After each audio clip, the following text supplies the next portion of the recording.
Media pundits seem to be discovering the hidden charms of Abu Bakr al-Baghdadi. Ever since President Donald Trump arranged for the erasure of the ISIS leader, anti-Trumpers seem to have been asking themselves, if Trump ordered him killed, can he really have been so bad? The Washington Post, where democracy dies strangling on hatred after taking a heavy dose of mindless venom, called the terrorist leader an austere religious scholar and blamed the United States invasion of Iraq for distracting this, quote, academic from his intention to live a, quote, quiet life as a professor of Islamic law, unquote. Never Trumper Max Boot, also in the Washington Post, objected to President Trump calling the austere scholar a coward, saying, after all, the terrorist had been so very brave that he blew himself and 3 children to smithereens. I've prayed God would allow me to wake up in a world where I'm making all that up, but so far no dice. I haven't even gotten to the satire part yet. But we can now look forward to articles from, say, the New York Times, a former newspaper, praising al-Baghdadi for his wistful appreciation of female beauty that caused him to hold a female hostage as a sex slave before murdering her. And maybe Chuck Todd will chime in on al-Baghdadi's limpid, soulful gaze as he watched the videos of innocent people being beheaded, which he made in order to recruit more austere scholars to his cause of slaughtering everybody in sight. There was, of course, also al-Baghdadi's fabulous fashion sense, which led MSNBC to offer him a hosting spot on their new show, Muslim Eye for the Christian Guy, which has now unfortunately been canceled due to Trump's brutal indifference to fostering really good TV. Meanwhile, McCarthyite Congressman Adam Schiff is whining because Trump didn't inform him of the operation ahead of time. Trump said he worried Schiff would leak the mission, but Schiff said that was absurd, according to anonymous sources on the Intelligence Committee who spoke with the Times. Trigger warning, I'm Andrew Klavan, and this is The Andrew Klavan Show. I feel hunky-dunky, life is tickety-boo. Birds are winging, also singing hunky-dunky-doo. Ship-shape, tipsy-topsy, the world is zippity-zing. It's a wonderful day, hurrah, hooray! It makes me want to sing. Oh, hurrah, hooray! Oh, hooray, hurrah! You know, there's a psychiatry professor at Harvard named Armand Nicolai who teaches a class comparing C.S. Lewis with Sigmund Freud. I haven't taken the class, but I have read Nicolai's book on the subject, The Question of God, and I also watched a PBS documentary based on the book and also read a play based on the book. And it's a brilliant idea for a comparison. C.S. Lewis, of course, was the great Christian apologist who sought to remind the West of the truth and meaning of its founding religion. And Freud was not just the founder of psychiatry, he was also part of a great movement to eliminate God, to eliminate all spirituality from the understanding of human life. He wanted to make the study of human behavior and psychology a field of physical science, just like any other. The other big mover and shaker in this field was Karl Marx, who sought to do the same thing with the study of history. He wanted to remove the spirit out of the philosopher Hegel's theories of history as a spiritual development. He said he was going to stand Hegel's theories on their head. Now, I could talk about the subject for the rest of the year, but I just want to focus on one comparison between Lewis and Freud. These 2 quotes from them describing what they thought of human beings. C.S. Lewis said this about people: "There are no ordinary people. You have never talked to a mere mortal. Nations, cultures, arts, civilizations, these are mortal, and their life is to ours as the life of a gnat. But it is immortals whom we joke with, work with, marry, snub, and exploit, immortal horrors or everlasting splendors." Compared this to what Freud said about people: "I have found little that is good about human beings on the whole. In my experience, most of them are trash, no matter whether they publicly subscribe to this or that ethical doctrine or to none at all. That is something that you cannot say aloud or perhaps even think." Logically, and based on the facts of history, both these viewpoints are defensible. You can make a case for either. One is what you see in people when you regard them as immortal spirits expressed in matter. The other, what you see in them when you regard them as purely physical beings.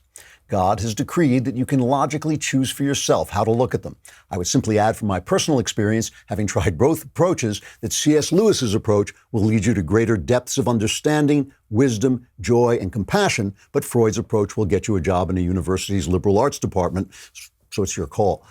More importantly, though, when you understand the difference between Lewis's Christian approach to humanity and Freud's materialist approach, you understand the true argument we're in today, not the argument between left and right, between Democrat and Republican, between for Trump and against Trump, but the argument between 2 different visions of humanity. Take a spiritual approach and you see a world of broken angels, each with special dignity and God-given rights that are more important than any momentary issue or problem, and that therefore have to be preserved even in moments of crisis, even in moments of war. We are spiritual beings in physical form, and it is essential that we be free to choose our own path to the good as much as physically possible. Take the materialist approach, and freedom isn't even an issue. Let the elite rule you. The smarter, the better, the ever-so-patriotic shadow men of the deep state can tell you what to do. They can fix everything by physical means, by manipulating the material world, which, after all, is all there is. They can fix inequality by redistributing money. They can make sex more fair by cutting unwanted babies out of wombs. They can distribute drugs to erase depression or to turn boys into girls. It's all meat and chemistry at the end of the Freudian road. Until we, who believe in spiritual man and the freedom he deserves, until we understand that this is the argument we're in, we may win the day here and there, but we will lose the fight over time, and we'll lose our freedom step by step as well. Until we understand that our arguments have to be made not just at the practical level, but at the moral and spiritual levels as well, we will allow the ultimately empty philosophy of materialism to take on the appearance of a morality it does not have. Yes, capitalism works better than socialism, and freedom works better than top-down government, and individual rights lead to greater successes than 10-year government plans. But the reason they work better is because C.S. Lewis was right and Freud was wrong. The reason they work is because they deal with the reality that God lives and the Spirit is real. And if we don't convince our children of that reality, they will not know why they should go on fighting for their rights. I'm going to show you what I mean about this and how it applies to the news in just a second. But first, let me talk about Liquid IV. The one thing you have to know about Liquid IV is that it is not an IV. It is a drink that is the fastest, most efficient way you can stay hydrated. If you're trying to drink more water, and this is a big deal for me, I do not drink enough water, and suddenly I'll feel really, really tired, and I won't know why. And then if I get some Liquid IV, get some energy in me, and you're hydrated, you start to perk up again. Liquid IV hydrates you 2 to 3 times faster and more efficiently than water alone, with an added bonus of vitamin C, B3, B5, B6, and B12. Liquid IV is the fastest growing wellness brand. You can find them everywhere, even at Costco. You can find their hydration multiplier sold at all Costcos nationwide. And it provides the same hydration as drinking 2 to 3 bottles of water, which is really helpful. I love Liquid IV, and I know you will too. Right now, my listeners get 25% off at liquidiv.com when you use my code Klavan at checkout. That's 25% off anything you order on Liquid IV's website. Go to liquidiv.com and enter my promo code Klavan to get your savings and start getting better hydration. That's liquidiv.com, promo code Klavan. Don't wait. Start properly hydrating today. And I know what you're thinking. You're thinking, how do you spell IV? You clown. What you need to know is how to spell Klavan. It's Klavan. And while we are talking about wonderful things, the mailbag is tomorrow. So get your questions in. That's how wonderful it is. That is the way you will be talking. That's what you will be walking down the street sounding just like that after I answer all your questions. But you got to be a subscriber. So go to dailywire.com and subscribe. It's a lousy $10 a month, a lousy $100 for the entire year. Once you're there, you can then, and once you've subscribed, you can then hit the podcast button, go to the Andrew Klavan podcast. There you will find a little picture of a mailbag. When you, and you will scream, that's what you will sound like. You will scream just like that. You will say, I'm here, woohoo. And then you can ask me any question you want. You can ask me about your personal life. You can ask me about religion, politics, and all my answers are guaranteed 100% correct and will change your life. Possibly for the better. Possibly you may want your money back. But we'll find out tomorrow in the mailbag. Get your questions in. So to me, it's so fascinating when you're watching these little things that go on. It's all politics and it's all this little give and take, and you never really know who's winning or who's losing until the election comes. But it really is interesting to me. There's a narrative being sold to us right now. And the narrative is, I heard Andy McCarthy, a brilliant observer of politics and of law, saying this on Fox News this morning. Steve Bannon, you remember Steve Bannon from the old days of Trump mania? He was saying the same thing. He says Nancy Pelosi's impeachment plan is working. The plan is, remember, they took this, usually it's the House Judiciary Committee that would handle impeachment, but Jerry Nadler was not being tough enough because he believed that you really have to convince people before you can impeach a president. You can't just go around doing it. So she gave it to the Intelligence Committee run by Adam Schiff. It's kind of weird that he should be running the Intelligence Committee, but he is a genuine snake. He's a McCarthyite snake. He will lie about you. He will do any kind of double dealing. He wants to bring this president down by hook or by crook. And so the plan has been sit away, have this testimony in a locked room in the cellar of the Capitol, leak, tell the Republicans that they're not allowed to send out any information, but you can leak to the press. Unnamed officials named Schiff are leaking to the press, and the press is Democrat too, so they're going to spin this any way you can. This is going to be the mounting evidence. The case is, the vice is closing. All the while forgetting about the fact that you tried this with Russian collusion, you tried it with obstruction of justice, you tried it with Stormy Daniels, you've been trying it since the election to get this guy impeached. And it's not a question of, oh my goodness, we found something terrible the president did, let's impeach him. It's let's impeach him, so let's find something terrible the president did. And all they can come up with is this garbage story about Ukraine. And so you would think they'd be winning. And the polls, I know the polls keep saying, oh, more people are in favor of impeachment. I'm not saying I don't believe the polls. I'm just saying I don't believe the polls. The reason I don't believe the polls is because they favor Democrats. And of course, Democrats are like 100% for impeachment. And Republicans are like 83% against. But then others are for the inquiry, right? They'll say, yeah, go ahead, have the inquiry. And some of them may be saying that in the most cynical, sarcastic way imaginable. They may be saying, yeah, go ahead, have your inquiry and then fall off a cliff, you bum. So you don't really know what they're saying. They are not going, they may impeach. They definitely may impeach. I mean, now Pelosi and the gang are so far out there on a limb. If they don't impeach, they're going to look pretty stupid. So they may well impeach, but they are no way going to push this past the American public. The swing states won't go for it. The Republican voters won't go for it. They would have a literal revolution on their hands. And if the Republicans ever sign on to it, which is part of the other narrative, they're selling that the Republicans are panicking and they're going to betray, they're going to turn against Trump. All of that, I don't believe. And the reason I don't believe it is because the way they're behaving. They keep putting off the vote. And now Nancy Pelosi, here's Nancy Pelosi 1 week ago, right? It's 1 week ago saying, yeah, we're not holding a vote about it. There's no requirement that we have a vote. And so at this time, we will not be having a vote. And I'm very pleased with the thoughtfulness of our caucus in terms of being supportive of the path that we are on in terms of fairness, in terms of seeking the truth, in terms of upholding the Constitution of the United States.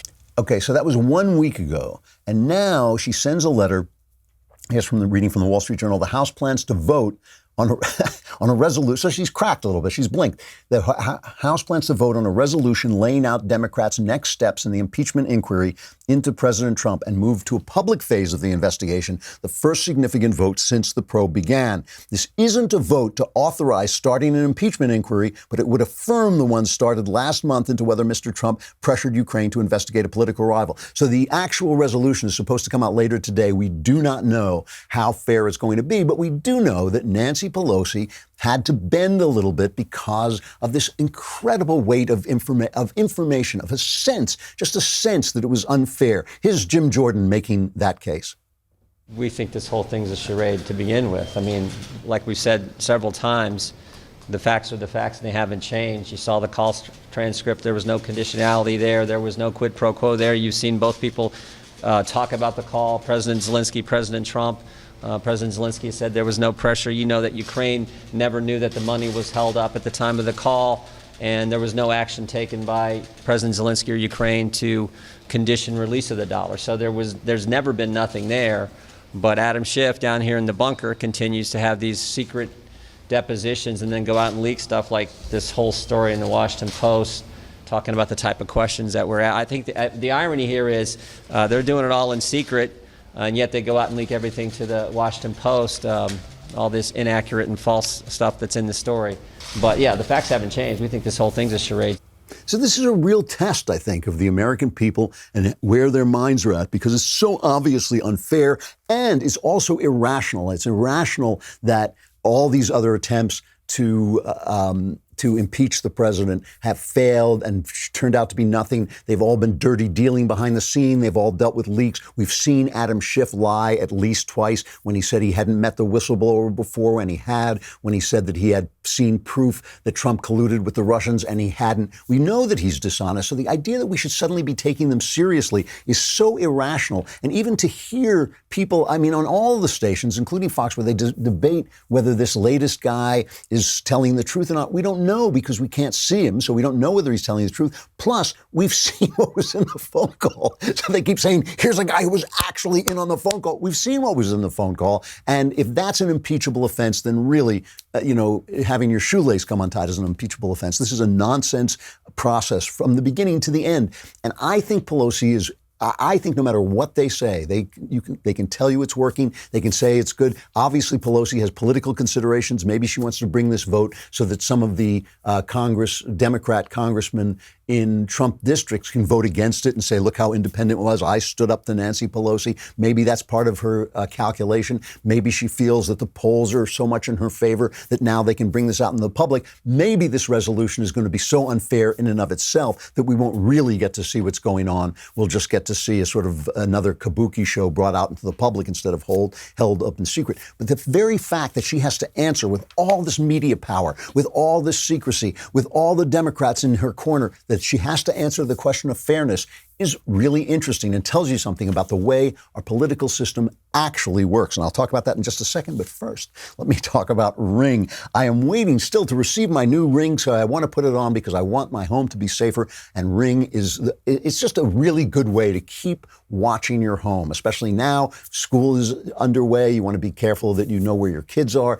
With a Ring doorbell, you can see who is coming to your door no matter where you are. All you got to do is look at your phone and you can talk to them. You can communicate with anyone who's coming to your door.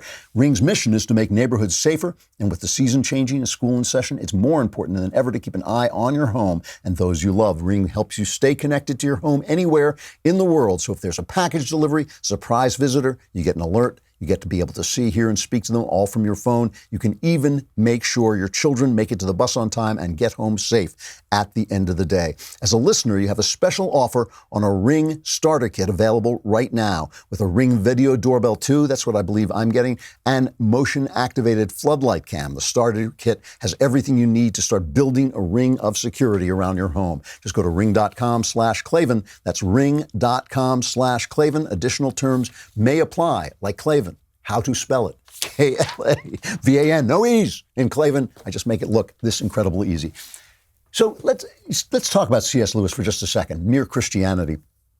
It starts with this incredibly famous but also very moving segment. The first part of his most famous book, Mere Christianity. He says, everyone has heard people quarreling. Sometimes it sounds funny and sometimes it sounds merely unpleasant. But however it sounds, I believe we can learn something very important from listening to the kind of things they say. They say things like this: how would you like it if anyone did the same to you? Or, that's my seat, I was there first. Or, leave him alone, he isn't doing you any harm. Or, why should you shove in first? Or, give me a bit of your orange, I gave you a bit of mine. Come on, you promised. People say things like that every day. Educated people as well as uneducated, and children as well as grown-ups. And he says, now what interests me about all these remarks is that the man who makes them is not merely saying that the other man's behavior does not happen to please him.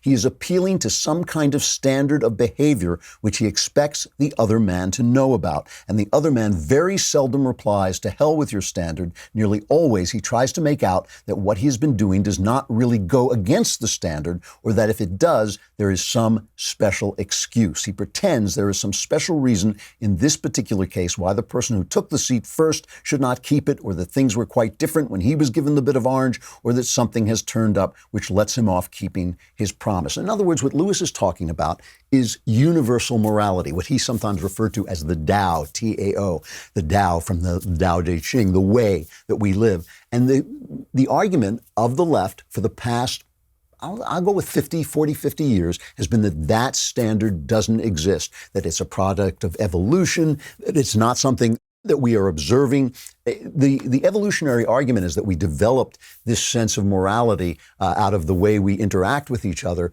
But that argument in evolution doesn't work with any other thing.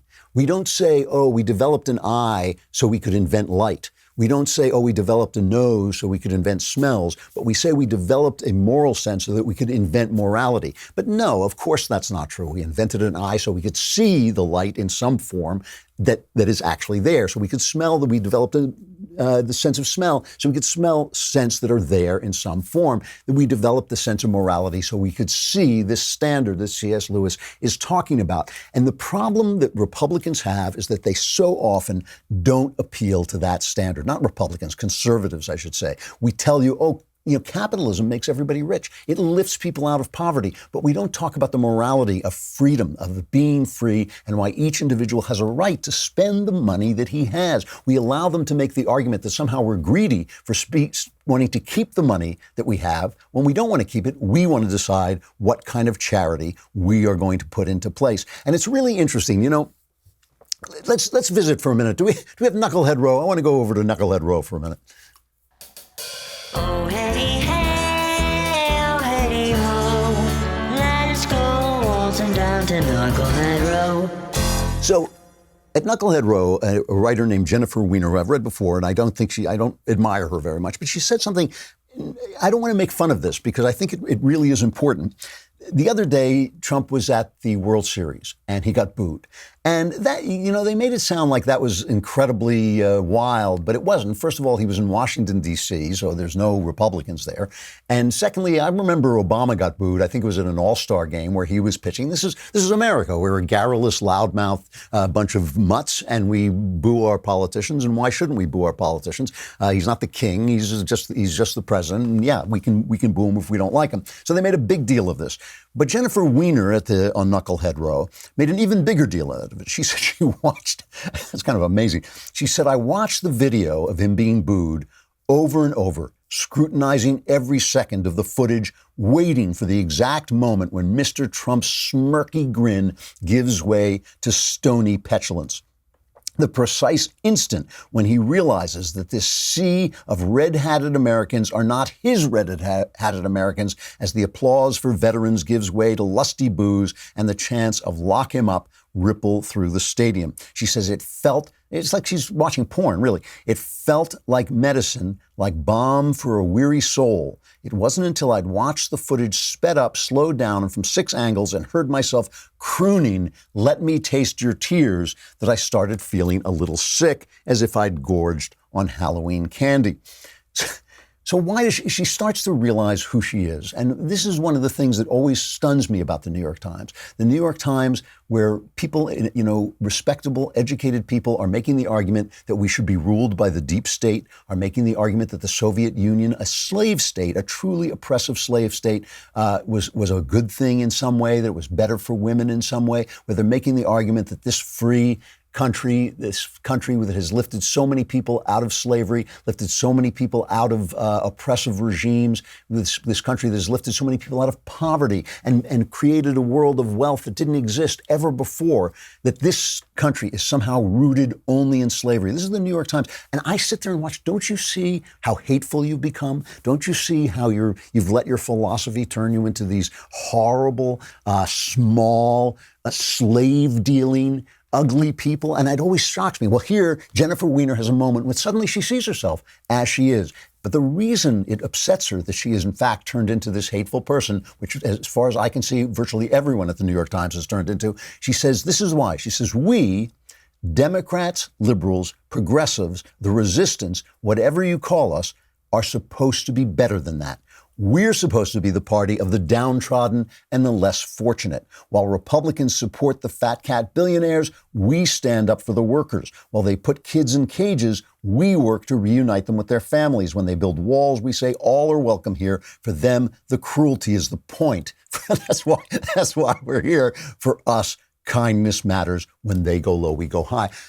She is living under what I think is the illusion that her good intentions make her a moral person. She doesn't recall that the road to hell is paved with good intentions. She doesn't look at San Francisco, where all that generosity toward the downtrodden has people living in the streets, people taking drugs, people who are mentally ill without treatment. And, Heather McDonald has a virtually a book-length piece about San Francisco in this quarter's City Journal. It is a brilliant piece. It's a brilliant piece of journalism, as we've come to expect from Heather, but it's a brilliant piece of journalism showing how this compassion, this incredible bleeding heart, liberalism toward the poor and the homeless has destroyed the city. And who suffers, of course? The poor who are not homeless suffer because their neighborhoods are destroyed. She has old people who are afraid to go outside because these drug-addicted, crazy people are out on the street making them afraid. And so, but they are still doing what C.S. Lewis said.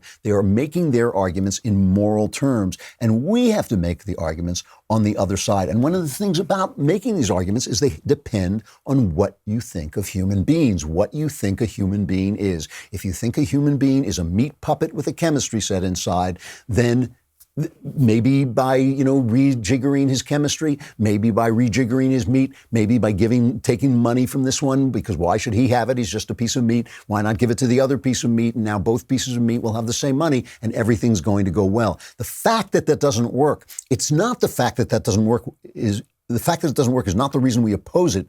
We oppose it because that's not what human beings are, and that's why it doesn't work. Human beings are souls, they're spirits, they make choices, they have free will. And you cannot solve the inequalities between them by simply redistributing the wealth that one of them made and giving it to another who didn't do that, especially if you take away the free choice that's involved in charity.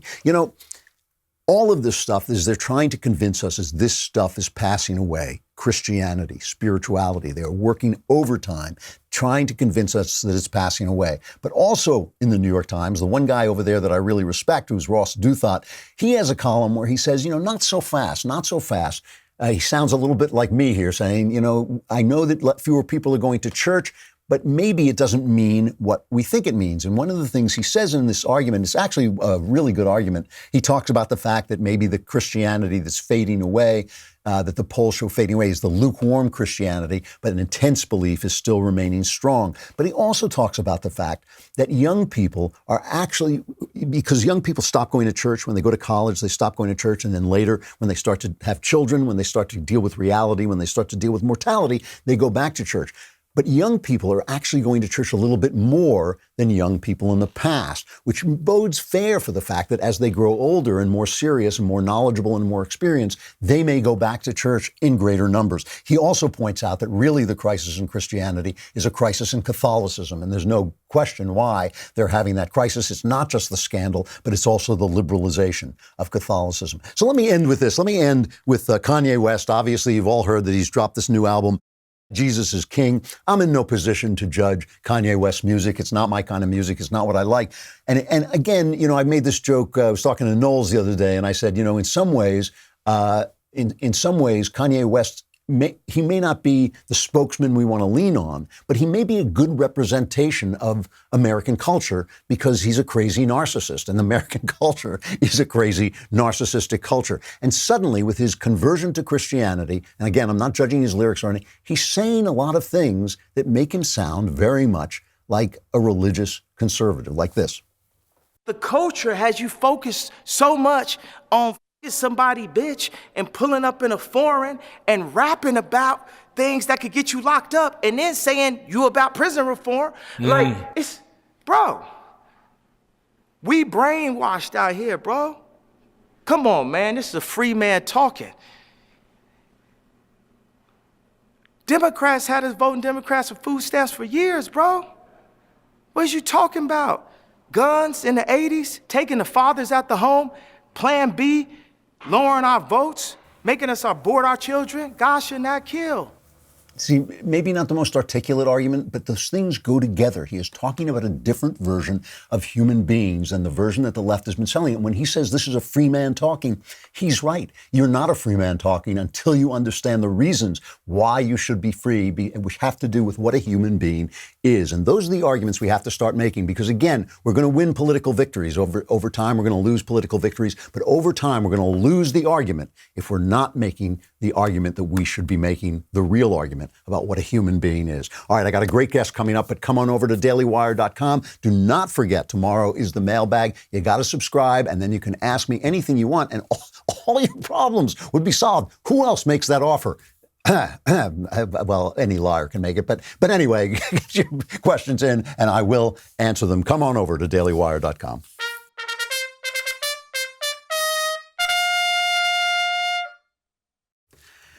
John Murawski, recently, he wrote a piece for Real Clear Investigations about how leftist history is making it into the classroom. And the piece was titled Woke History is Making Big Inroads in America's High Schools. This is a really interesting topic because it's interestingly bothering some people on the left as well. John, thank you so much for coming on. I appreciate it. Hey, thank you very much. This is a powerful piece. Can you give us kind of the overview of what you feel is happening in the public schools? So basically, most people are familiar with identity politics or political correctness or grievance studies, as the critics refer to these kinds of classes at the college level, right? They've infiltrated the universities and they're popular. People major in them, and every university has a department.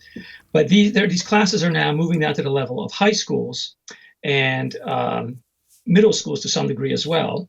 And what makes them unusual is they focus, there's a very strong focus on identity politics, on oppression, on looking at people as two categories, the oppressor and the oppressed. And the oppressor will be, of course, the white male or the European or the American. And it's a kind of very kind of a neat categorization of humanity. And it creates a very neat picture of good and evil.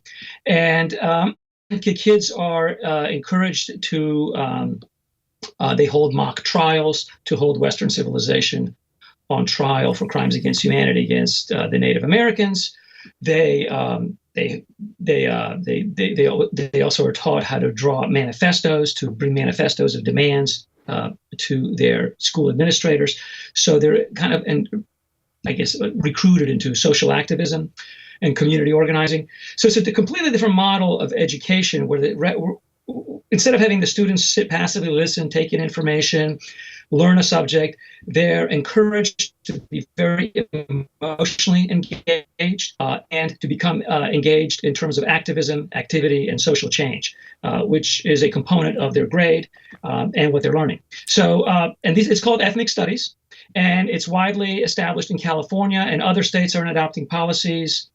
And it's kind of spreading as a trend. And kids apparently really respond to it. They apparently seem to like these classes, or the ones who take them. Not everybody's taking them. They're the ones who do. People voluntarily major in these subjects in college. So there is a kind of a strong, it really appeals, I think, to young people, to their sense of moral outrage, their sense of having a sense of purpose and of questioning the culture that their parents created, the world that their parents created. And underneath, those classes, there's a certain bit of extremism and I would say maybe a bit of indoctrination. But underneath, there is, the real things the real issues about historical and some would say present issues of social inequities and injustice that they're to resolve. The question is, are they resolving them? Are they given options and alternatives in these classes, or is it more where they're spoon-fed information, which is what the critics say, is that they're basically spoon-fed kind of formulaic political slogans and recruited into radical social action. And I'm not making up the term radical. They actually themselves use the term radical often in what they're doing. It's a radical critique of capitalism, and a radical critique of whiteness, radical critique of empire. And those are the terms that they use. So it's basically that's kind of the overview of what the story's about. I'm really struck by the fact that this is almost the mirror image of what used to happen, which is that immigrants would come into the country. You would assume that they had come to the country because they wanted to be in the country, that something had appealed to them about it. And they were then taught how to be members of the country, how to participate in the country. They were taught civics. This is kind of the opposite, is that on the one hand, we're supposed to be delighted that people of other colors and people of other cultures are coming into the West. But then at the same time, we're supposed to teach them that it's awful here, and it really is a bad thing. This place that they want to be in exists. There's some kind of underlying illogic to it, isn't there? Well, you bring up an interesting point. One of the issues of ethnic studies is that it tends to be very one-sided. So the West is presented almost as a criminal enterprise, and native cultures tend to be, there's almost kind of a boosterism for these cultures. However, you have to remember that 100 years ago, a century ago, there were all sorts of anarchist movements, socialist movements, communist movements, and they were largely driven by ethnic groups. So there's a lot of parallels, and there's kind of almost like a repetitive cycle of ethnic groups coming in and then struggling to fit in, feeling a sense of rejection, reacting with verbal, rhetorical violence, and sometimes even kind of an Antifa-like, protest culture. I don't think this is the first time we're seeing this. I think we saw the very, very similar things about 100 years ago in this country in the 20s and the teens. And I think when it stopped is when Alexander Solzhenitsyn to Gulag Archipelago in the cancer ward, and it just became obvious that the Soviet Union was the real criminal enterprise. And so it kind of dampened the enthusiasm among progressives for that kind of social reform. Is it a change of pace, though, to have the public schools run by governments essentially basically teaching anti-Western propaganda? Isn't that a little different than the 20s and 30s? See, I don't know what schools taught 100 years ago. I don't know. I assume there were radical activist teachers. There were unionizers.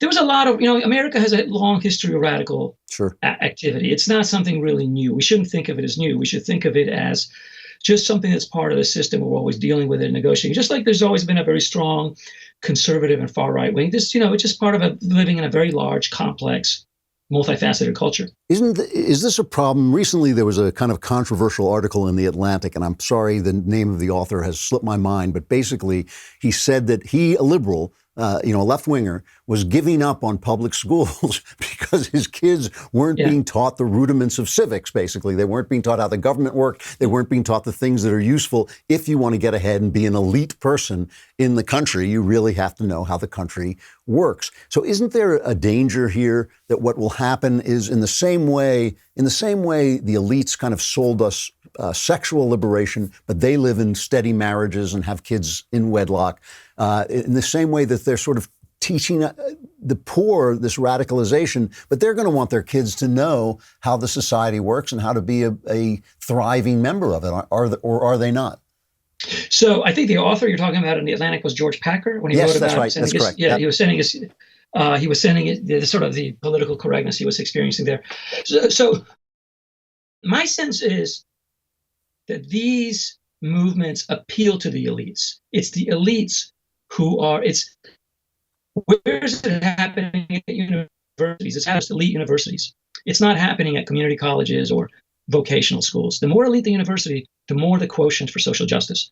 Why that is, I don't know. But people who tend to lead radical revolutions, from Pol Pot to others, tend to come from the upper layers of society. They tend to claim that they represent the interests of the oppressed. Now, whether that's true, I don't know. Most of the people who are oppressed have never read them and are vaguely familiar with their academic tracts and tractates. So I think it tends to be a very upper class, elite, intellectual phenomenon. It's a kind of a paradox, but that's just the way it seems to be. Do you think this is a dangerous phenomenon, that this is now going down, this kind of radicalization is now going down to the level of high school students? Do you think it's dangerous to the polity, dangerous to the future of democratic governance? And if so, how do you think we should respond? I don't know how to answer that question. I think, a complicated society like ours is not going to have a uniform perspective. There's going to be a lot of conflicting and clashing perspectives on reality. So that in itself is democracy in action and pluralism. I think where it gets, potentially dangerous is when you have situations like Evergreen College, where they call the cops in to escort the professors off campus. Yeah. And where you have basically kids like at Oberlin who basically roll up in fetal position because they feel that they're microaggressed to death. And, then they're actually having a hard time, interacting with other people and solving real problems. So, yeah, it could become dangerous. And it could become dangerous if the country becomes so divided that it leads to, like the writer Andrew Sullivan has compared some of the rhetoric on the left to the rhetoric that preceded the genocide in Rwanda, the complete dehumanization of the other side. And I think he's talking about both sides, not just the left, I guess. So, yeah, people are very nervous about the level and intensity of the rhetoric and the one-sidedness of it. And these kinds of classes tend to kind of animate people's moral outrage in the sense that they're being wronged and they've been ripped off and they need to get stuff back. Somebody took their job and somebody took their opportunity. And so, it seems to be taking an extreme form. Yeah, it could lead to unhealthy results. But again, I don't think it's inherently dangerous in all forms, as long as, you can have reasonable professors who introduce you to this material, that challenge you, and then introduce you to alternative viewpoints. Of course. But, so, I mean, if you were teaching this stuff, I don't think necessarily it would be the same as some completely radicalized professor. But I think, some of these universities, they've taken the activist route, and they are, it seems to be out of whack and out of balance. I don't think it has to be that way. I just think it has played out that way in some places. I don't know what is happening in the classrooms. I read the course descriptions in California, dozens and dozens of courses, over 800 pages of course descriptions. And if they're doing what their course descriptions say, they are sort of training these kids to lead the next revolution. I mean, the rhetoric that is somewhat inflammatory. But, these kids are taking other classes. They probably are taking an economics class and a math class, and that's not all they take. It's not there must be some balance to what they're learning. Yeah, and maybe they'll also notice that their electricity keeps going off and their house is on fire, which doesn't speak well for the for the government. They're blaming capitalism for that. They're blaming the evils of capitalism. I've heard. Yes. Yeah. John Murawski, thank you very much for coming on. The article in Real Clear Investigations is called "Woke History is Making Big Inroads in America's High Schools." It's really fascinating. It's a good investigation. Thank you for talking. I hope you come back and talk again. Yeah, thanks for having me on. Thanks a lot. I want to end with a final reflection. I started talking about feminism yesterday, and obviously I'm an anti-feminist, meaning that I'm against feminism, obviously in favor of everybody having equal rights, but against the philosophy of feminism and the way it affects people's lives. And I didn't get around to saying what I really wanted to say. The other day, there was a reporter on TV, and I guess it was Bring Your Kids to Work Day, and she was talking on MSNBC, and her son came up and started to ask for her attention. And this was played on MSNBC as being so cute, a working mom who brought her kids to work, but you never know what's going to happen. The kid may come on television. And I was thinking, I don't actually find this all that cute, because one of the things is you're always hearing, because the women in TV are all working women, you only hear from women who don't stay home with their kids. The only people who have a voice in television are going to be women who do not stay home with their kids. And what I was thinking as this little boy pitifully tried to get his mother's attention was that anybody with a certain amount of training can be a television reporter. Anybody can be a television reporter. Anybody certainly can be an anchor woman. I don't think this woman was an anchor woman, but anybody can sit and read copy off a teleprompter. Anybody can do almost any job, really. I mean, maybe an artist is unique. Maybe some CEOs, maybe some incredibly talented sportsmen are unique. But most people can do most jobs. Only one person can do the job of a mother. Only one person can be the mother of that person. And when you deprive, especially when the kid is really little, like this kid really seemed to be, when you deprive that kid of your presence, you are depriving him of something unique that only you have to offer. And one of my real problems with feminism, even though I actually think that there are problems it's trying to solve, is the denigration of the values of motherhood and of homemaking and of essentially the spiritual values that women used to represent. And the thing is, I really do believe that feminism, the uptick of feminism, which really gained steam in the 18th century, and the Industrial Revolution came along at the same time for a reason, because the Industrial Revolution stripped homemaking women of a lot of their economic power.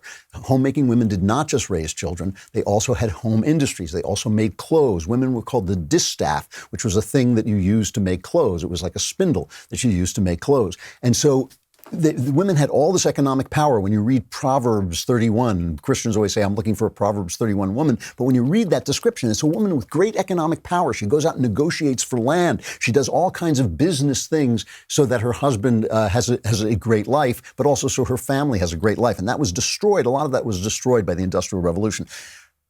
I believe that a lot of that is coming back. The home industries are being brought back by computers. And what I would like to see happen, too, is when that comes back and when women, at-home women, regain some of that economic power and some of that flexibility to do more than just take care of babies, which can be a grind, that maybe, again, they will represent those spiritual values that I think are being taken out of the world on purpose. I think they're being taken out of the world on purpose because I think if you can reduce men to meat puppets and chemistry, they don't have to be free and you can have all the power. Because the one thing you got to notice is when people say that most people are trash, like Freud said, they don't mean them. They mean you. They don't mean the elites. They mean the ordinary folk. That's who they mean. And it was really only through the development of Christendom that somebody said, you know, those ordinary folks deserve to have just as much power as the elite, that nobody is born to rule over anybody else. And it is a complete picture of a human being that has the absolute right to rule himself versus a picture of these meat puppets who just need to be guided and drugged and given guaranteed incomes by these elites who have full humanity. It really is. They have the worst argument, but they make it better than we do, I think. We'll talk about it more. The mailbag is tomorrow. I'm Andrew Klavan. This is The Andrew Klavan Show.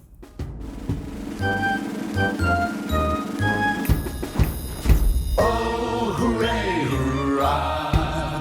The Andrew Klavan Show is produced by Austin Stevens and directed by Mike Joyner. Executive producer, Jeremy Boring. Senior producer, Jonathan Hay. And our supervising producers are Mathis Glover and Robert Sterling. Assistant director, Pavel Wydowski. Edited by Adam Sayevitz. Audio is mixed by Mike Cormina. Hair and makeup is by Jesua Alvera. Animations are by Cynthia Angulo. And our production assistant is Nick Sheehan. The Andrew Klavan Show is a Daily Wire production. Copyright Daily Wire 2019. On the Matt Walsh Show, we're not just discussing politics. We're talking culture, faith, family, all of the things that are really important to you. So come join the conversation.